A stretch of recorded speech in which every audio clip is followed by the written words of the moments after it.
उसमें आप लोग क्या पढ़ाना है, पहले हम पुष्पों के चक्रों के बारे में देख लेते हैं। ठीक है, यहाँ पर पुष्प क्या है, स्ट्रक्चर दिखाया गया है और इसको हम देखते हैं। यहाँ पर ये वाला जो पार्ट होता है नीचे वाला, ये क्या कहलाता है, बाह्य दल कहलाता है। क्या कहलाता है, बाह्य दल कहलाता है। और बाह्य दल के ऊपर जैसे जाएंगे ये वाला जो पार्ट होता है चमकीला होता है। क्या होता है, चमकीला होता है। और इसे क्या कहते हैं, यह जो है कि दल होता है। क्या होता है, दल होता है। लेकिन एक पुष्प में कई दल पाए जाते हैं, एक पुष्प में कई दल पाए जाते हैं। इसका मतलब ये होगा कि सबको मिला क्या कह देंगे, दलपुंज कह देंगे। क्योंकि जो समूह में रहेगा क्या कह देंगे, दलपुंज कह देंगे। फिर आगे कहाँ देखेंगे, ऊपर का ही वाला जो भाग होता है ना, ये देख किसे क्या कहते हैं, पुमंग कहते हैं। आप पुंकेसर कह दीजिए, क्या कहेंगे, पुंकेसर कहते हैं। लेकिन अगर एक की बात करेंगे, क्योंकि एक पुष्प में कई सारे होते हैं, एक पुष्प में कई तो होते हैं। अगर कई सबकी बात करेंगे तो पुमंग कहलाएंगे, एक की बात करते हैं तो पुंकेसर कहलाता है। और यह क्या होता है, यह पुष्प का नर भाग कहलाता है। क्या होता है, पुष्प का नर भाग होता है। इसके जस्ट आप ऊपर आएंगे, देखेंगे नीचे बीच वाला जो पार्ट होता है ये क्या कहलाता है, पूरा, ये पूरा क्या कहलाएगा, स्त्री केसर कहलाएगा। क्या कहलाएगा, स्त्री केसर कहलाता है। और स्त्री केसर को भी आप देखेंगे, इसको कई भागों में बांटा गया है। जैसे ऊपर का जो भाग होता है ये वाला, इसे हम कहते हैं वर्तिकाग्र। क्या कहते हैं, वर्तिकाग्र कहा जाता है। और उसके जस्ट नीचे आप आएंगे, देखेंगे जो जो आपका पाइप नुमा ये वाला दिख रहा है, नल नुमा, इसे कहते हैं वर्तिका। क्या कहते हैं, वर्तिका कहा जाता है। ठीक है, इसके नीचे वाला भाग जो होता है, इसमें आपको स्ट्रक्चर आपको कुछ ऐसे मिलेगा। ठीक है, कुछ स्ट्रक्चर आपको ऐसे मिलेगा। ये क्या कहलाएगा, ये अंडाशय कहलाता है। या फिर जो फूला हुआ भाग पूरा वाला होता है ना ऊपर से, ये अंडाशय कहलाता है। क्या कहलाता है, अंडाशय कहलाता है। और इसके जस्ट बीच का भाग देखेंगे, ये वाला जो पोर्शन होता है यह बीजांड कहलाता है। क्या कहलाता है, बीजांड कहलाता है। और इसके ऊपर जो अंडाशय होता है वह परिपक्व होने के बाद फल का निर्माण करता है। इसका बनता है, फल का निर्माण करता है।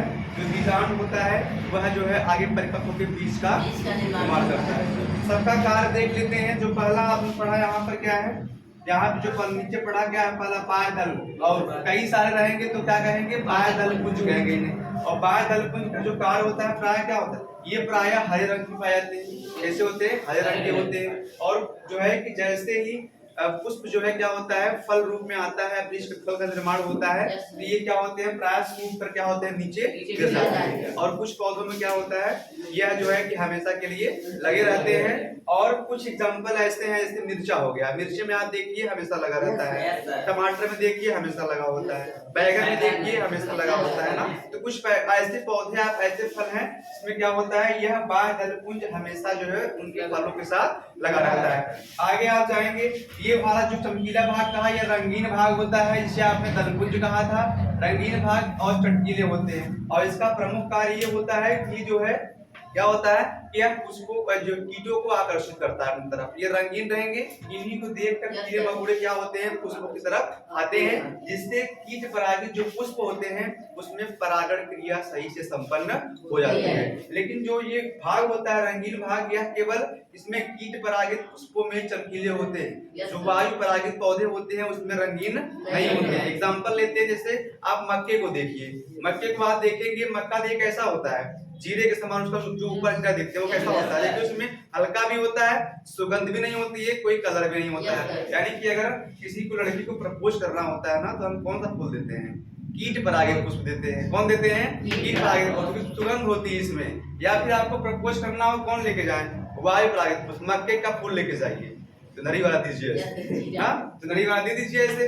या फिर आपको और मन कहे तो गोभी का फूल दे दो, दोनों काम हो जाएगा, प्रपोज भी कर देंगे और सब्जी भी टाइम बन जाएगा। ये भी हो सकता है ना। तो यानी कि परागित पुष्प में क्या है, आकर्षक। जब इंसान इतना आकर्षक होता है तो कीड़े मकोड़े भी क्या होते हैं, आकर्षक होते हैं। आपको देखिए जिस दिन आप रंग बिरंगे कपड़े पहन के आते हैं, देखिए कभी छोटे मोटे जो कीड़े मकोड़े होते हैं या फिर तितली होती है, देखिए आके बैठ जाती है ना। तो वैसे रंग बिरंगा होने का प्रमुख कारण या जो पुष्पों का रंग होता है ना, वो इनके कारण होता है। किससे कारण होता है? दलपुंज से कारण होता है। और कोई पुष्प किस रंग का है, गुलाब अगर पिंक कलर का है या व्हाइट कलर का, जिस कलर का है वह जो है उसके किससे कारण होता है? दलपुंज से कारण होता है। सीधी सी बात है, पुष्पों का कलर किससे कारण होता है? दलपुंज कारण होता है। फिर ये वाला हमने कहा, ये वाला नर भाग होता है, बताया पुंकेसर। अगर एक की बात करते हैं तो पुंकेसर बोलते हैं, बहुत सारे रहते क्या बोलते हैं उसे? पुमंग कहते हैं। अब इसका भी देखेंगे तो ऊपर का जो पार्ट घुंडीनुमा होता है इसे हम कहते हैं परागकोश। क्या कहते हैं? परागकोश कहा जाता है। परागकोश नीचे आए डंडीनुमा जो भाग होता है इसे हम तंतु या फिलामेंट कहते हैं। क्या कहते हैं? तंतु या फिलामेंट कहते हैं। अब परागकोश की अगर चर्चा करें तो परागकोश को आप देखेंगे तो परागकोश को देखिए, ये मान लीजिए क्या हो गया? तंतु हो गया, ये आपका परागकोश हो गया। ठीक है, तो परागकोश के बारे में पढ़ेंगे। परागकोश क्या होता है? दो पाली युक्त होता है। क्या होता है? दो पालियां होती है, मतलब एक परागकोश में दो पालियां होती हैं। अगर दो पालियां हैं, एक पाली में कह रहा है कि दो ठो प्रकोष्ठ होते हैं। क्या होते हैं? दो ठो प्रकोष्ठ होते हैं, मतलब एक पाली में दो प्रकोष्ठ, तो दो पाली में कितने प्रकोष्ठ? चार प्रकोष्ठ हो जाएंगे। फिर हम कह सकते हैं कि एक परागकोश में चार प्रकोष्ठ होते हैं। क्या होते हैं? चार प्रकोष्ठ होते हैं, और इन्हीं प्रकोष्ठों को लघु बीजाणु धानी कहते हैं। क्या कहते हैं? चार प्रकोष्ठ हो गए, उनको क्या कहेंगे? लघु बीजाणु धानी कहते हैं। क्या कहते हैं? लघु बीजाणु धानी कहते हैं। लघु बीजाणु धानी जो होते हैं इसमें परागकणों का निर्माण होता है, परागकण कहिए, और इन्हीं को लघु बीजाणु भी कहा जाता है। जो नर भाग होता है पुष्प का उसे क्या कहते हैं? लघु बीजाणु भी कहते हैं। और लघु बीजाणु का निर्माण कहाँ होता है? लघु बीजाणु धानी में होता है। और लघु बीजाणु जो होते हैं ना, हमेशा क्या होते हैं? वो हमेशा अगुणित होते हैं। गुणसूत्र क्या होते हैं इसमें? हमेशा गुणसूत्र आधे होते हैं इसमें। अगुणित होते हैं मतलब गुणसूत्र आधे होते हैं। और इससे क्वेश्चन पूछा गया है, जैसे मान लीजिए कि पूछता है किसी जो है कि पौधे के परागकण में, किसी पौधे के परागकण में गुणसूत्रों की संख्या 12 है। कितनी है? गुणसूत्रों की संख्या 12 है। तो उस पौधे के पत्ती, जड़, तने में गुणसूत्रों की संख्या आप बताइए।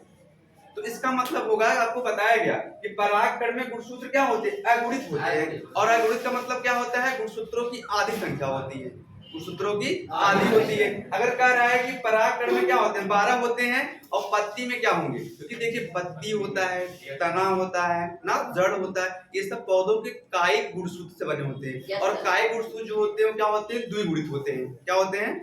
द्विगुणित होते हैं। आगे और देखेंगे जो परागकण वो क्या होता है? अगुणित होता है। तो परागकण का दिया है मतलब आधा लिया है, ठीक है। और अगर पत्ती का पूछेगा तो द्विगुणित होगा, मतलब इसका दोगुना होगा।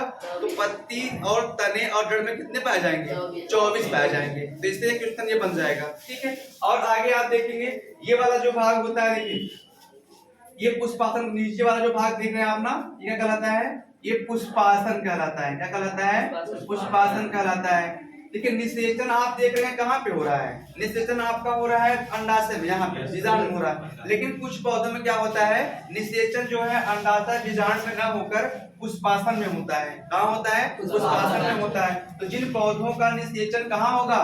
पुष्पासन में होगा। जिन पौधों में निषेचन क्या होगा? पुष्पासन में होगा, उन पौधों कहते हैं असत्य फल। क्या कहते हैं? असत्य फल कहते हैं। ये क्वेश्चन पूछा जाता है, असत्य फल का एग्जांपल पूछता है उसमें से। उसमें आपका एग्जांपल में सेब आता है। क्या आता है? और सेब ही बार बार पूछा जाता है। अब जब भी आपने पूछा जाता है उसमें सेब का एग्जांपल देता है उसमें, ठीक है। तो सेब आएगा किसमें? असत्य फल में आएगा। और असत्य फल के साथ साथ जो नाशपाती आप पढ़ते हो, नाशपाती में क्या होता है? असत्य फल होता है। असत्य फल का मतलब क्या हुआ कि इन असत्य फल जहां पे भी आपको दिखेगा, इसका मतलब दिमाग में ये आना चाहिए कि क्या होगा कि इसमें जो निषेचन होगा वो जो है कि इसमें अंडाशय बीजांड में ना होकर कहाँ हो रहा है? पुष्पासन में हो रहा है। इतनी बात समझ में आई? अब देखिए जिन पौधों में ये पुंकेसर, स्त्री केसर दोनों एक ही पुष्प में पाए जाएंगे, जिन पौधों में पुंकेसर यानी नर भाग, स्त्री केसर यानी मादा भाग, दोनों एक ही पुष्प में पाए जाएंगे, ऐसे पुष्पों को हम द्विलिंगी पुष्प कहते हैं। क्या कहते हैं? द्विलिंगी पुष्प कहते हैं। और द्विलिंगी क्यों कह रहे हैं? क्योंकि आपको भी बताया गया ना कि जो पुंकेसर है वो क्या है? वो नर भाग है। क्या है? नर भाग है। और स्त्री केसर जो है वो क्या है? मादा भाग। अगर नर मादा दोनों एक में पाए जाए क्या उसे बोलेंगे? द्विलिंगी बोलेंगे। कुछ पौधे ऐसे भी हैं जो क्या होते हैं? एक लिंगी होते हैं, मतलब उसमें या तो नर पाया जाएगा या तो क्या पाया जाएगा? मादा पाया जाएगा। अब इसमें देखिए, इसमें जो है क्या हमने बताया अभी, परागकोश में क्या होते हैं? प्रकोष्ठ होते हैं। प्रकोष्ठों को लघु बीजाणुधानी कहते हैं। और लघु बीजाणुधानी में किसका निर्माण होता है? लघु बीजाणु या परागकण। किसका निर्माण होता है? परागकण का निर्माण होता है। और यही परागकण जो होते हैं, इन्हीं परागकणों को क्या कहते हैं? नर युग्मक इसमें पाए जाते हैं। क्या होते हैं? नर युग्मक इसमें पाए जाते हैं। अगर एक परागकण की बात किया जाए, एक परागकण आप देखेंगे तो ये मान लीजिए इसकी 2 लेयर होती है। क्या होती है? 2 लेयर की बनी होती है परागकण की। ठीक है। अब इसमें देखेंगे तो यह जो लेयर होती है अंदर वाली, इससे पेक्टोसेलुलोज की बनी होती है। किसकी बनी होती है? पेक्टोसेलुलोज की बनी होती है। पेक्टोसेलुलोज नामक पदार्थ की। ये स्ट्रक्चर किसका है? पर एक परागकण का, एक पॉलन ग्रेन का स्ट्रक्चर बना रहे हैं। फिर अंदर आप देखेंगे यहाँ पर एक केंद्रक होता है। क्या होता है? केंद्रक होता है बीच में। और यहाँ पर जो छिद्र आपको दिख रहे हैं दबे हुए ना, इसे बोलते हैं जनन छिद्र। क्या कहते हैं? जनन छिद्र कहते हैं। और यही जनन छिद्र जो होते हैं, जब परागकण परागकोश से निकलकर वर्तिकाग्र पर पहुंचता है तो इन्हीं जनन छिद्रों से क्या होते हैं? पराग नलिका का निर्माण होता है। उसका निर्माण होता है, पराग नलिका का निर्माण होता है। फिर यहाँ पे देखेंगे, जैसे ही परागकण यहाँ से परिपक्व होकर निकलता है या परागकोश का स्फुटन होता है, परागकण जो है स्टोमियम नामक स्थान से क्या होता है? फट जाता है। और जैसे ही फटता है ना, तो यहाँ से क्या होता है? ये केंद्रक जो होता है 2 भागों में बढ़ जाता है। और 2 भागों में जो केंद्रक बढ़ता है, एक छोटा केंद्रक होता है और एक क्या होता है? बड़ा केंद्रक। जो बड़ा केंद्रक होता है उसे कहते हैं वर्धी केंद्रक। क्या कहते हैं? वर्धी केंद्रक कहा जाता है। और छोटा होता है उसे क्या कहते हैं? जनन केंद्रक। क्या कहते हैं? जनन केंद्रक कहते हैं। इस अवस्था में परागकण कहाँ पहुंच जाता है? वर्तिकाग्र पर पहुंच जाता है। और जैसे ही परागकण वर्तिकाग्र पर पहुंचता है यहाँ पर, तो यहाँ पर वर्तिकाग्र भी परिपक्व रहता है। इसका भी मुख क्या होता है? खुल जाता है। और यहाँ पर रुकने के बाद परागकण जैसे संपर्क में आता है, उसमें जो है कुछ सक्रिय पदार्थ का अवशोषण अपने अंदर कर लेता है। और करने के बाद क्या होगा? जब कर लेता है तो वो परागकण फूल जाते हैं। और फूलने के बाद इस जो है जनन छिद्र जो आपको दिखाया जा रहा है, तो जनन छिद्र से ही क्या होते हैं? पराग नली का निर्माण होता है। और पराग नली का निर्माण यहाँ पर होता है। अब पराग नली की लंबाई अगर पूछेगा, जितनी बड़ी आपकी वर्तिका रहेगी, किसी हर पुष्पों की वर्तिका अलग अलग होती है, किसी की लंबी होती है, किसी की छोटी होती है। तो अगर जो है ये पराग नल जो है क्या पराग नली क्या होगा? यहाँ से आएगा और यहाँ से आने के बाद कहाँ प्रवेश कर जाएगा? बीजांड में प्रवेश कर जाएगा। पराग नली का निर्माण हो गया। अब परागकण यहाँ बचा हुआ था और इसमें 2 केंद्रक था, एक वर्धी केंद्रक था और एक क्या था? जनन केंद्रक था। जो जनन केंद्रक होता है वह यहाँ पहुंचने के बाद 2 भागों में क्या होता है? विभक्त हो जाता है। और यही दोनों भाग क्या कहलाते हैं? जो 2 बटा है, यही यहाँ पे क्या कहलाते हैं? नर युग्मक कहलाते हैं। क्या कहलाते हैं? नर युग्मक कहलाते हैं। नर युग्मक कहलाते हैं। नर युग्मक क्या होंगे? यही जो है कि पराग नली से दोनों आएंगे। अगर 2 परागकण आ रहे हैं, इसका मतलब 2 बार निषेचन होगा। कितनी बार होगा? 2 बार होगा। और उसी 2 बार निषेचन होने के नाते ही इस प्रक्रिया को हम दोहरा निषेचन कहते हैं। क्या कहते हैं? दोहरा निषेचन। यहाँ से परागकण 2 चल चुका है ना, यानी पूछेगा कि पराग नलिका में कितने परागकण जा सकते हैं? कितने जा सकते हैं? 2 जाते हैं। एक क्वेश्चन पूछा गया आप लोगों में, आज पूछा गया है, बार बार पूछा गया है कि एक पराग नलिका में कितने परागकण जा सकते हैं। तो कितना बताएंगे आप? 2 बताएंगे। अब 2 परागकण यहाँ से चल दिए है ना, अब यहाँ आने के बाद किससे करेंगे? संलयित होंगे। किससे निषेचित होंगे उसको देख लेते हैं। अगर बीजांड का स्ट्रक्चर आप देखेंगे तो बीजांड में आप देखिए, मान लीजिए ये आपका बीजांड है, ठीक है, अंदर का बीजांड में देखेंगे तो कोशिकाएं जो होती हैं वो 7 कोशिकाएं पाई जाती हैं। कितनी कोशिकाएं होती हैं? 7 कोशिकाएं। अगर ये वाला जो भाग होता है, ये वाला भाग देख रहे हैं, यहाँ से ऐसे स्ट्रक्चर आपका ऐसे रहेगा, ये ऐसे, ये आपका अध्यावरण होता है। क्या होता है? अध्यावरण। अब यहाँ से जो ये वाला भाग होता है ना, इसे बोलते हैं बीजांड द्वार। क्या कहते हैं? बीजांड द्वार कहा जाता है इसे। हो गया। जो बीजांड द्वार का जस्ट अपोजिट वाला भाग ये वाला होता है, उसे निभाग कहा जाता है। क्या कहते हैं? निभाग कहते हैं। इतनी बात समझ में आई? निभाग हो गया और क्या हो गया? बीजांड द्वार हो गया। अब आगे देखिए, जो देखिए बीजांड द्वार की ओर 3 कोशिकाएं, एक कोशिका बड़ी होती है, ठीक है, एक कोशिका बड़ी होती है, एक कोशिका बगल में छोटी होती है, एक इधर भी छोटी होती है। कितनी कोशिकाएं हुई? 3 कोशिकाएं हो गई। और एक कोशिका में एक केंद्रक होता है, कितने केंद्रक हो गए? 3 केंद्रक हो गए। जो बीच वाली कोशिका होती है ना, उसे कहते हैं अंड कोशिका। क्या कहते हैं? अंड कोशिका कहते हैं बीच वाली कोशिका को। और जो किनारे कोशिकाएं दोनों होती हैं, इन्हें सहायक कोशिका कहते हैं। क्या कहते हैं? सहायक कोशिका कहा जाता है। इतनी बात समझ में आई?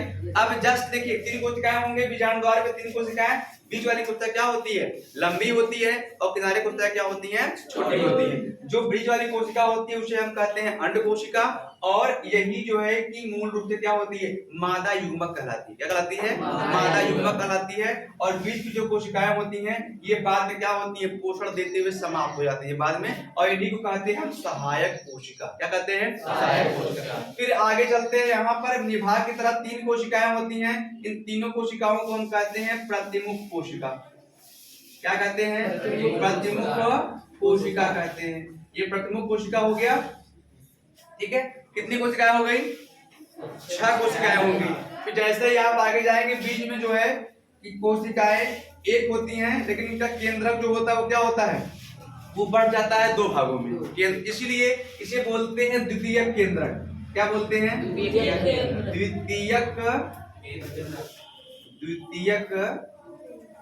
केंद्रक कहते हैं। हो गया?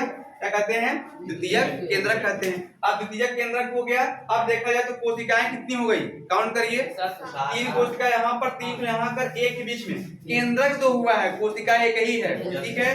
तो 3 6 हो गया, 1 7। अगर पूछेगा कि बीजांड में कितने केंद्रक होते हैं, तो 8 बताएंगे। कितने बताएंगे? 8 बताएंगे। कारण क्या है? 3 कोशिका नीचे, 3 केंद्रक हो गया, 3 ऊपर, एक कोशिका के केंद्रक कितने हैं? 2 है। तो कितना हो जाएगा? ये 8 केंद्रक हो जाएगा। मतलब बीजांड 8 केंद्रकीय होता है और 7 कोशिकाओं से बना होता है। अब यहाँ से बताओ, ऊपर से परागकण कितने चले थे? 2 चले थे ना। अब एक परागकण जो यहाँ से आएगा, पराग नली ऐसे आएगी ना, बीजांड द्वार से क्या होगी? अंदर प्रवेश करेगी। ये पराग नली आई है, इसे बीजांड द्वार प्रवेश की। परागकण कितने आ रहे हैं? 2 आ रहे हैं। एक परागकण अंड कोशिका से फ्यूज करता है। क्या कर देगा? एक परागकण क्या होता है? अंड कोशिका से निषेचित हो जाता है। और जो अंड कोशिका से होता है,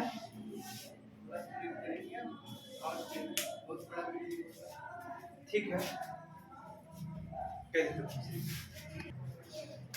ये क्या हो गया? यहाँ से कोशिकाएं देखिए आएंगी ना, तो यहाँ से हमने कहा कितने युग्मक? 2 आ रहे ना।